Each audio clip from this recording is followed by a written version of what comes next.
Hey guys, it's Adam, and welcome back to my channel for Houseplant Tour Part 3.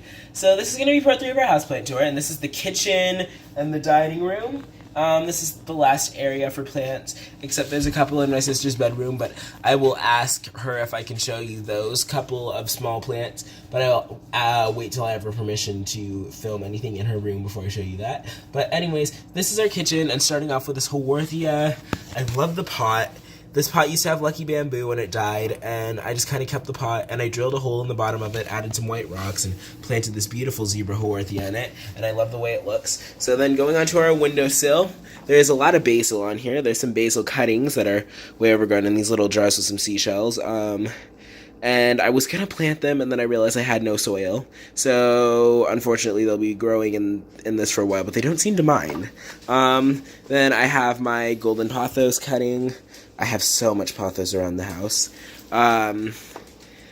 Some more basil that I grew from seed. It's not looking too great right now. My favorite plant one of my favorite plants on this windowsill is this beautiful peperomia, purple ripple, emerald ripple. I forget which one it is, but isn't it beautiful? Look at those beautiful bright red flower stalks and the beautiful textured foliage. I love it, and it's in this little metal basin planter. Absolutely in love with this plant.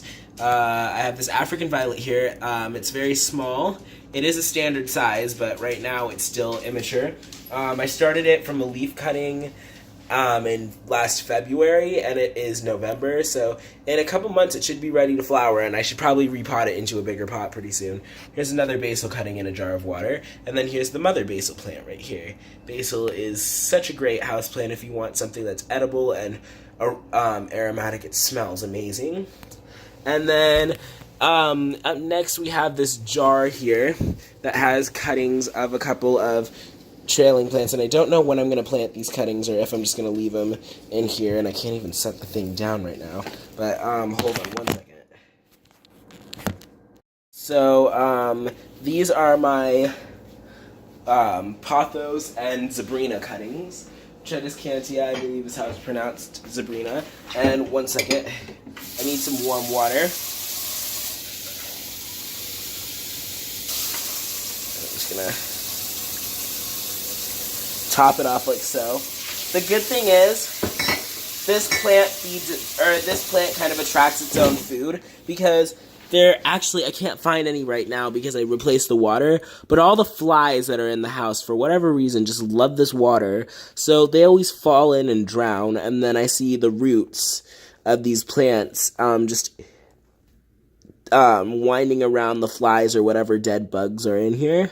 So the plant is kind of feeding itself, and it's really cool. So I'm very happy about that. So that's our kitchen. Oh wait, there is one more plant in the kitchen. I have a pineapple. I kind of want to take the top off and grow another one of those. We just went to the mall, but this is our booth actually. My favorite part of the kitchen. We usually eat here, but anyways, I have a Hoya carnosa back here that I saved. It was dying, and I threw in some water. I thought it was a goner, but Hoyas are hard to kill, so luckily it's getting a whole new branch that's very long, and this part's kind of recovering, so I'm very happy about it. So here we have an aloe vera, big aloe vera, and I love it. And it's in this little square planter here that I think just looks so great, so neat. And there's some windows up here. Anyways, I love my aloe vera. It was $10 at Pearson's, if you remember seeing that video. This is such a beautiful, gorgeous aloe vera. And the thing I love about this, compared to my aloe vera upstairs, this aloe has the clearest gel I have ever seen come out of an aloe vera. Usually it's kind of like an opaque or translucent, but this is it's like glass. It's so see-through. I can see myself through it. Like, I can hold it up to a mirror and see myself through it completely. I can see objects through it. I can put it up next to my eye and see things through it completely clear. It's crystal clear. It's absolutely beautiful. And I love the size of it, and I can't wait for summer for this to put out new growth, because I'm expecting it to get considerably larger. So the last plant I have to show you guys that's at this house right now, and I'll be doing an update when I get the rest of my houseplants here, because I have a total of 95 currently, is this beautiful bromeliad. It's a gizmania with red flower, and I bought it because my dad's girlfriend said that she wanted something to go into this beautiful planter, and she wanted something the shape of my aloe vera. And I put my aloe vera in there for temporary. Sorry, I got my hat. Love this hat. I got it from Buckle.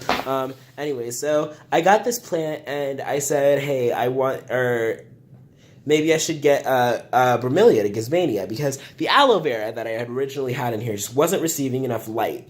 And it's still kind of recovering a little bit. It's looking decent, but it's still recovering. But anyway, so I got this gizmania because I'm like, well, my yellow gizmania finished flowering and it's now a bunch of pups, but I can buy another one from Hy-Vee. And I got to Hy-Vee, and the entire display thing for the garden section and the houseplants, the floral section, was all poinsettias and a couple of little African violets and some silamen and maybe a couple of supermarket kalanchoe, and I couldn't find any bromeliads. And I'm like, well, that's a first. I couldn't find a single gizmania, and then I looked, and they had one for $25, and it was in this pot.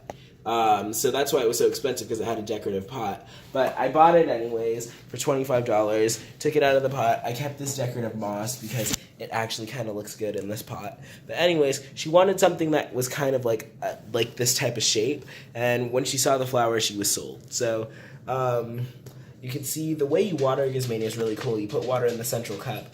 You also water the soil as well, but they really prefer water in here.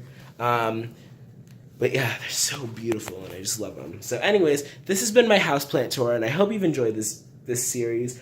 I can't wait to update you guys when I get my other houseplants in here. I get my table set up. I figure out what else to do, where else to put plants at the house. And I cannot wait to show you what I do with them. And if you have any questions, comments, or concerns, any feedback to make my videos better, any questions you have about any of my plants, where I got them, where you can get them, how to take care of them, how to propagate them, how much to water them, any question that you have, please don't hesitate to ask, because I'm here to help, I'm here to listen, and I'm here to give you whatever advice that you need to have the happiest plants ever, because this is such a nice hobby to have. So hit me up in the comment section with anything you want to say, and I will respond to you as soon as possible. Make sure you subscribe to this channel, turn on the post notifications to be notified whenever I upload a new video. Thank you so much, guys, for watching. I will see you in the next video. Bye.